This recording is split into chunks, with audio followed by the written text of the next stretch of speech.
Get in the cart. Right at us. The best in the business, Roger Cleveland. Can't wait to get back to Chicago in this one. This is Party of Four, a Mistwood Golf Club podcast.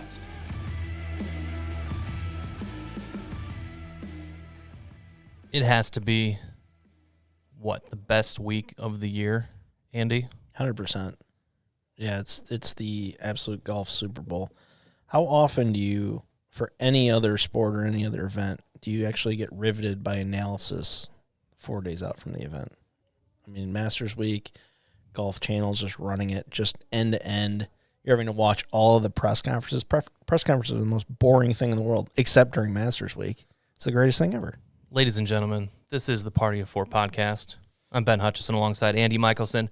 And as he alluded to, it is Masters Week.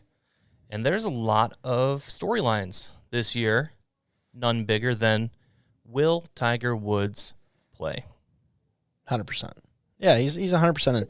Once they dropped that video on Sunday of him swinging at full speed and he's basically able to walk, totally, he's done. It's in. And as Tiger always says, if he's gonna be in, he's got a feeling that he's gonna win. So, I mean, Thursday is gonna probably be one of the highest rated Thursday round watching ever with him in the field, just to see how he's swinging it. I mean, last time we saw him was the father-son. Pretty darn good there, where they rattle off like 8 under on the back nine to almost make a run at that. I mean, that's not even comparable, but at least the videos I've seen, he looks like he's full speed. They said they got a ball speed yesterday on one of the holes of 176 off driver, which is nuts. Absolutely nuts. The tour average is just under 170. So he's still well above the tour average. I mean, that is just insane. I have 2 good legs, and I'm nowhere close to that. I don't get it. But we're talking about one of the greatest athletes of all time, so he's finding a way. And we've been watching this for a couple weeks now, and as you talked about, in December, he played in the PNC Championship, and I think that kind of gets everyone's mind going, mind racing a little bit, again, because he carries with him headlines, good and bad. But we love the good. We love the golf. And last week it was on Twitter, is Tiger flying to Augusta last week to prepare? And then he came out this week and said, I'm going to be going, be a game time decision. I think we all thought right away he's going to play. He's been doing the 9-hole practice rounds, I think, testing out the legs, see how he feels. And it's exciting. I think we've talked about it time and time again. Just everything is more exciting when Tiger's in the conversation, when Tiger's in the mix. He's carried on this generation of golf. I think that's a big part of it too, is not only is he kind of continuing that legacy, right? Tiger's always going to be that fixture.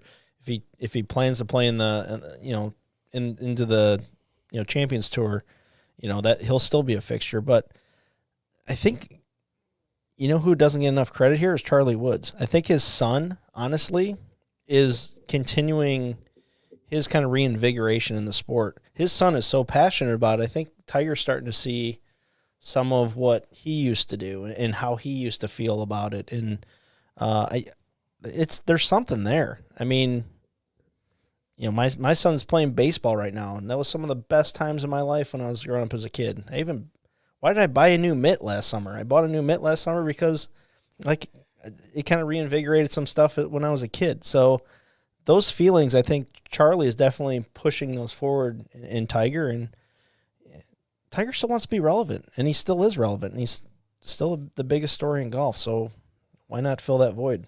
I like the way you put that, pushing him probably physically, even competitively, because he feels that Charlie's going to be competitive. He's going to be really good. He's something special. Obviously, he comes from a good line of golfer there. But it's like, hey, can I get back out there and have some of that excitement that I'm so used to in being at the top of the world? Your kid's biggest hero is you as a dad. Your kid is going to tell other kids how great your dad is. They'd be pretty fortunate to have Tiger Woods as your dad, because it's actually be telling the truth in all situations involving golf. But to have that place with your son and to share that special bond that they now share with golf. I mean, Charlie's going to be playing golf. Charlie's going to play golf as a professional when he's older, and his dad just wants to kind of continue to set an example. I mean, Charlie wasn't wasn't even old enough to like remember the bad Tiger, the transgressions Tiger back in the day. He just sees his dad, and his dad is still the fixture in golf, and wants his dad to do as well as he possibly can. And I think he's helping push that along. There's meaning there. There's meaning for Tiger to actually participate now. I think in 2019, Tiger was the feel-good story, like, oh, it's great to have him. I hope he does well. Obviously, the fans hoped he would win, and he did. But how are you feeling if you're someone else in the field this year, knowing what he's coming back from, but knowing that it's still Tiger Woods? It's hard to say. I think if I was in that field as somebody growing up watching Tiger, which would be myself and anyone 15 years younger, right? And Tiger kind of in his prime, or Tiger kind of being that driving force behind it, I would just value the fact that we're able to see him play. That's kind of the perspective that I'm coming into this Masters, just really valuing and cherishing being able to watch him play golf still. He still is able to shape shots and do things that are special, but I just love just watching him at this point. If he contends, I mean, it would be absolutely unbelievable. It'd be mind blowing if he were to actually contend. But just to have the opportunity to see him play it's just the perspective is so changed with Tiger, and those people under the age of 25 forget how dominant that guy was, how insane his winning streak was. I think he's still above 85% if he was leading on Saturday to convert on Sunday. And you watch what's happening now. Incredible golfers, incredible players, the best in the world, aren't converting even on a 20% basis. To be able to do what he did it's not even fathomable. Like, to be able to convert basically every time you're in the lead on Saturday to convert on Sunday is absolutely insane. That'll never be touched. Those type of records that he was able to do, like, we need to just kind of really step back and be thankful for what we were able to see. I think North Carolina is wishing they could have converted a 15-point halftime lead in that game. Once Kapalua starts, all other sports are off. I don't watch football. I don't watch basketball. You're barely going to get me into baseball before opening day. I mean, well, that's been delayed this year too, so that's less exciting. I'm all Masters, all golf right now. Yeah, basically once like January 3rd or 4th hits, everything else is toast. We're going into golf season. It's funny because we admire what Tiger's done, what he continues to do. Quite frankly, thankful he's alive, first of all. That's a big one. But we see that side of Tiger, and we want to watch Tiger and enjoy his presence in the game of golf and continuing to be competitive. But from Tiger's standpoint, he probably doesn't care much about that. He wants to win, and he thinks he can win, and he can win still. I've had this conversation, it seems like, more often lately than not, and I guess it's kind of in a weird way in regards to Tiger. This is a game that you can never perfect. You can never shoot a 18. You can never not do something better the next time. And that's what's so special about this game, but that's what also drives even the greatest player of all time. Tiger had 4 swing changes. It's been very well noted, had 4 swing changes throughout his career. 3 of the 4, I believe, were when he was actively number 1 in the world. So that's insane, right? If you're the greatest ever at what you're doing, I don't think there's another sport that anyone would go, I need to change it. I need to do something to get myself better. And that's the genius, and that's the greatest thing about golf, and that's what's still continuing to drive Tiger. Tiger still thinks he can break his old Masters scoring record. Guaranteed. He wants to, what did DJ tie it a few years ago, and it was soft in the fall? He still wants that record. He still thinks that when he's warming up on the range on Tuesday, he still wants to be Tuesday, Wednesday, Thursday. He still wants to be better than he was at his peak at Augusta National. That's the crazy thing about golf. Golfers are weird in that way.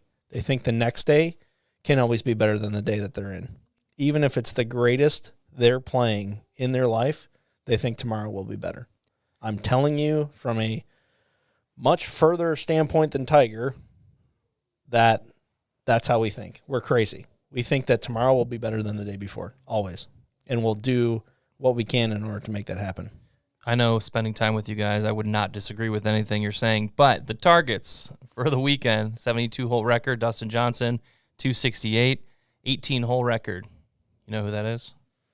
There were two. Through 18? Just an 18-hole record. Just it's one round. Nick Price. 63, 1986, third round. Greg Norman Friday in 96, right?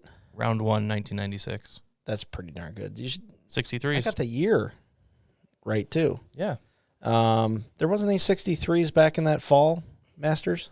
Those are the ones that are on the list here I'm looking at from the PGA. Yeah, Nick Price's was pretty insane because I think that broke the course record by like a couple shots at the time.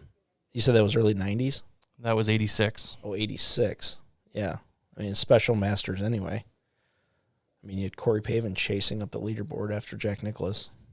I mean, that's just special. Corey Pavin's like Marco Mira for me.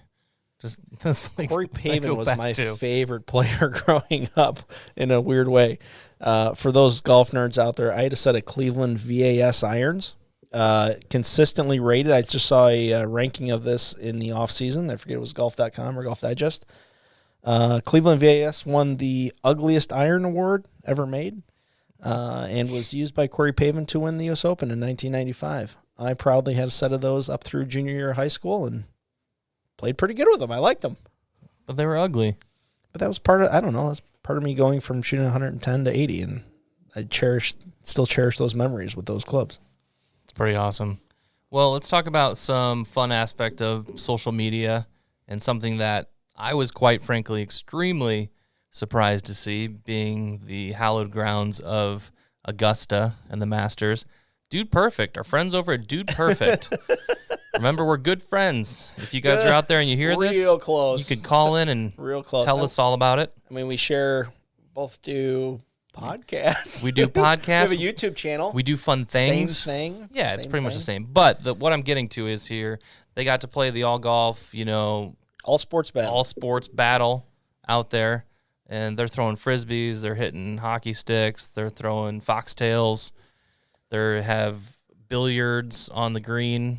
And they brought Bryson with them, who may not be the show's favorite potential guest out there, but our show? Yeah, for our show. Yeah. He can jump on anytime. Right. But it was just crazy to see because I'm like, oh my gosh, me being the warrior that I am, I'm like, their frisbee's gonna, put a big divot in the green or something. Oh, that's the first thing I thought of was is there going to be any impact to the golf course? And at the end of the day, there's absolutely not. And wow, like this would have never happened. Frank and I were talking about, like, would this have ever happened like 5 years ago? No chance. Like, this is absolutely insane that they're. I like it. I like it. I think it kind of breaks down some, stereotypes for them if they're truly trying to attract a younger golf crowd or a more diverse is the wrong thing, but a different age group. This is probably one of the right plays. I mean, you're talking about the second or third most visited YouTube channel or subscribers on the internet. My kids watch it religiously. They were the ones that told me about the. I'm like, it's got to be Augusta Country Club, and I watch it. I'm like, oh my god, they're throwing frisbees on Amen Corner. They're, like you're saying, they're throwing foxtails onto 12 green.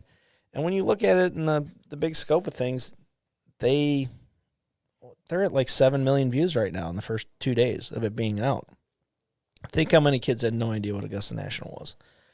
Think if, in a roundabout way, this gets more kids to participate in golf via, like the drive, chip, and putt type of events. Think of, that might be the first thing a kid sees that goes, oh, well, golf is fun, right? And that's kind of the magic of, like, what marketing is now. Like, you're marketing a brand in a different way than just here directly selling golf to the kids, right? It's just kind of the roundabout way that the magic of marketing is now. I love it. I thought it was a great idea. I enjoy Dude Perfect. I feel like I've been following them since the beginning, when it was just like basketball trick shots, and then they've built the brand. They added in airplanes and helicopters and everything else, and they got the backing they needed. And I think they just decided to have fun with each other, and we try to have fun with people. It's one of the things we do. So I love what they do. I enjoy it. They're a bunch of family guys too, so they're doing a lot of that. You know, they got kids and, you know, families to go back to where they want to have fun during the day at work and then go home to their families. And they put out an amazing product. They've obviously got the production team behind it now, and I just think it's great. So for them to do that, like you said, it opens up doors. It opens up some knowledge to those that may not know at all about golf. It's less stuffy. And they even acknowledged it at the end of it. You know, they're like, thank you so much for the opportunity to do this. You know, if you want to learn more about the Masters and everything, go to this link. If you want to learn more about Bryson, go to this link. Very different directions on what you'll learn. But totally, it's all out there.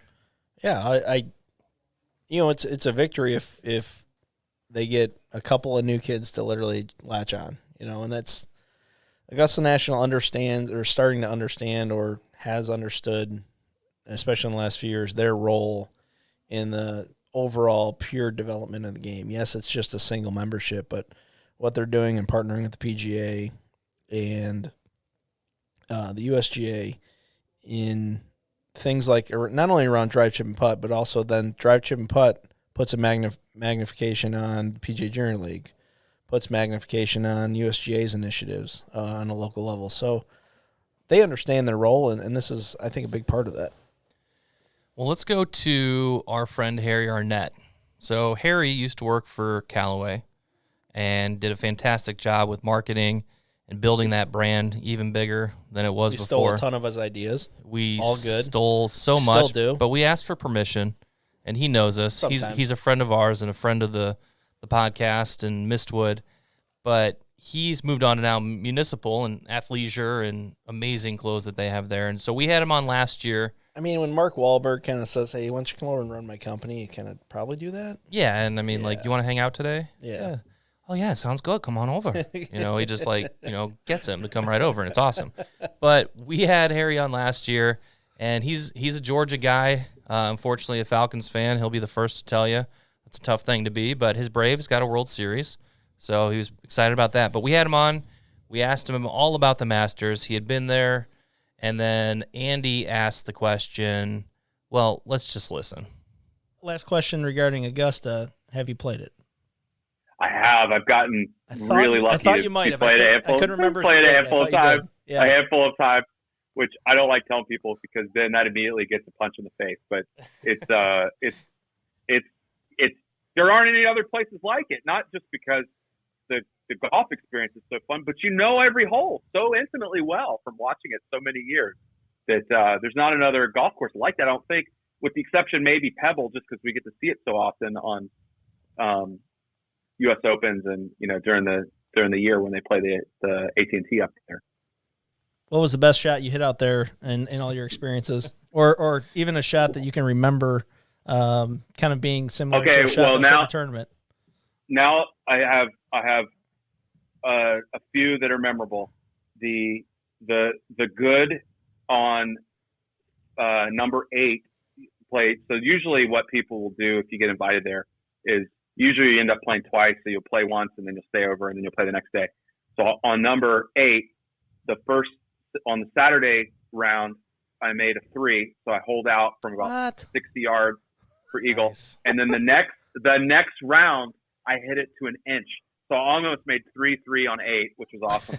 My ugly was on a previous round on a previous trip, was playing like lights out, like so well. I think I was 1 over on number 7, and you know we play from tees that the guys in the tournament aren't playing from. So we're playing from the members' tees, which plays quite a bit shorter.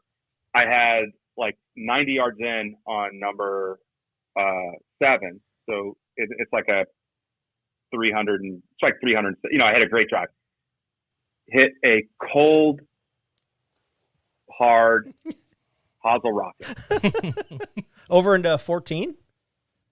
It went dead right over into like up over by the trees. So it's like I ended up making I actually made a pretty good 6 after the hosel. Not because of recovering, but because I was so rattled because I knew, and I proceeded to hit a couple more shanks, including on 13, we were just talking about 13. So I hit a decent drive, and then I chickened out and hit like a hybrid up kind of to the right, and then I had like just a little pitch because that whole play is very short from the members tee. Yeah, I had just a little pitch, probably 50 yards over the creek to where the hole was, and again I hit a shank, and it went way over to that is the 14th tee box. So if you can imagine that. Ooh. And I was rattled, and I asked the caddy. I said, "How far do you think I have here?" And he goes, "You know what? I have no idea. I've never seen anybody up here." Or the same yardage you just had, hit it again. Yes, exactly. So, and whatever, like the tour players have not the shank version. They have some version of those stories there that, like, at any given hole, there's calamity, or you can play pretty well if you are confident in hitting it well. And that's why I think it's such a great tournament, because it really opens it up to really anyone can win. Any of the top 25 can compete there. It's awesome. Andy, full disclosure, how jealous were you during that conversation? That's the top of the bucket list. That's the water flowing out of the top of your bucket when you identify bucket list. I don't even know how I would pull the trigger, like, on the first tee, honestly. Like, you'd be wiping, like, the tears from my eyes, and I don't know if I'd be able to see the ball on the tee, like, just swing off that first tee, and I'd want that round to last. It'd be the only time you'd want a round of golf to last, like, 8 hours. Or can I play, like, 2 balls all the way in, or can we get an emergency 9 or an emergency 18 when we're done? Because I would never want to leave those grounds. Let's beat the sun, guys. Yeah. Let's get an 8 a.m. tee time, and we'll just play till dark. That's awesome. Yeah, that was so much fun just hearing it from me being the golfer that I am, just hearing his stories and how he's looking at shots and what was happening. And there has to be, Harry's a good golfer, but there has to be so many people that go out there that just can't hit a ball straight. And it's just like, Andy's like, this is a waste. I would appreciate that so much. I mean, so many guys. Just like a sponsor person that gets to go there and hang out. Right. Oh, well, I sell Coke, so we're the sponsor. Yeah, we're the sponsor of the tournament, or IBM. It's like, my gosh. We get 3 people out there. You've never picked up a golf club? Perfect. Just don't dig up the first tee. Jeez. Shouldn't be too hard. All right, let's go now to the end of the show. We're going to do our picks for the Masters. We've done picks in the past, some better than others. We don't have to listen to us. I mean, who knows who's more of an expert. But, Andy, what do you got? We're going to go kind of top half of the field. Who would you pick? We're going to go top half, our top 2 picks. Sure, top 2 picks. I picked 4 kind of off the top, just people to look out for. We'll see how they do this weekend. I mean, Xander Schauffele to win, 22-1. That's a no-brainer. Jordan wasn't doing all this goofy stuff with his golf swing. I'd love to do the homer pick with Jordan. I guess I'm going to take I'll take Dustin Johnson. Dustin Johnson. Yeah, I'm going to go that route. Dustin Johnson, Xander Schauffele. Well, we had talked about before the show Cam Smith a little bit. I don't want to go Cam Smith, but I will say about him is he seems very at peace with his game right now, and he had that time with his family, and he's playing good golf. But I think Colin Morikawa is always someone that's in the leaderboard, and he's someone that could be there. I still like, and I'm still waiting for Will Zalatoris to get over the top. Ooh, good pick, 28-1. I didn't know what he was, but good pick. That's a pick for me. And then, man, I don't know what to do with Rory. I really don't, because he's trying to complete the Grand Slam, I believe. And I feel like he's in the hunt the first day, and then he kind of just drops off. But I'd say Will Zalatoris is probably my top pick. Like, I would say Rory's almost too high the way he's playing. I mean, Brooks Koepka is 20-1. I mean, he's not been the greatest off the golf course, but he's pretty darn good still on the golf course. I don't love Rory. I always feel like he puts so much pressure on himself to win this thing because he's been waiting for his career Grand Slam since 2014. Okay, so your 2 picks are? Dustin Johnson. Okay. and then Xander Schauffele. And I'm going with Will Zalatoris and Colin Morikawa are my top two. And we're probably not even being fair to the Are we going dark yet? Dark picks? Yeah. I think you should pick a long shot and then an old guy. Because Harry talked about that last year. He just loves that one random 50-pluser type guy that, can make some noise. All right, we'll pick one dark horse that is our dark that could still win, and then we'll pick our old guy to make the cut. Okay. All right, so oh, man, this is a tough one now. This is like 150 to 1 or lower odds or higher odds. Sepp Straka. Winner this year already. Sepp Straka bombs it. Like flat out bombs it. And that place is perfect for bombers. Perfect for bombers. Especially guys that hit high draws. Sepp Straka. I think it'll be playing 7,500 yards. My boy Sepp Straka. Always been a big Sepp Straka guy.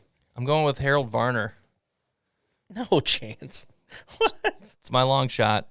Harold Varner. You picked Harold Varner over... Oh, wait, you said 150 to 1? Yeah, I went because I was way down. Kiz is he's like 10 or 100 to 1. 100 to 1. Yeah.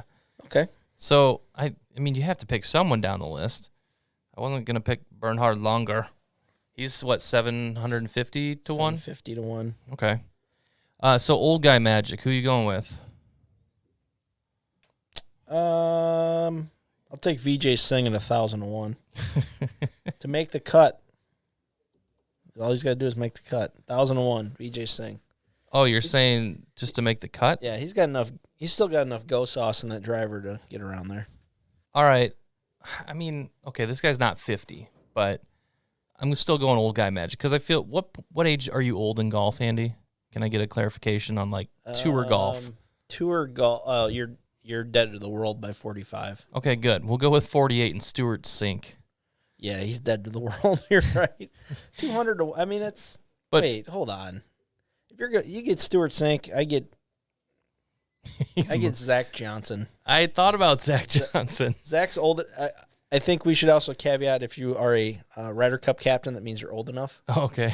So I'll take Zach Johnson then. I thought about that and his tee shot shenanigans of practice swings and accidentally hitting golf balls. Yeah, what? That's insane. I can't believe it's taken this long for him to do that because he's been doing that practice routine for the last 20 years. Yeah. 15 years. All right, that's fun. So, like I said, we say old guy magic, 45 plus in the golf world. Sorry, Stuart. Sepp Straka, don't sleep on that. Yeah, don't sleep on Varner. We're going to be talking in a couple weeks about Sepp Straka. Varner's been playing some good golf. Really pumped for him. But, no, Will Zalatoris, back to my favorite, played there really well and then kind of just faded towards the end. And I feel like he's been really consistent in his young career. So, what's interesting, too, about Augusta is they always, talk about how challenging the greens are and everything else. There's been some really bad putters to win there in the last few years. Bubba Watson has a worse putting stroke than Zalatoris. Those are amongst the two worst I've ever seen. I mean, those are yips. Those are yip putting strokes. Just absolute nightmares of putting strokes, and they both seem to get around there pretty good. Bubba's not the most glamorous golfer as is. No. In person, it's pretty fun to watch him play. Oh, for sure. I'll say that. For sure. All right, well, we have our picks. We'll see how the Masters plays out. We're excited at Mistwood because we have outdoor golf, Andy. Yep.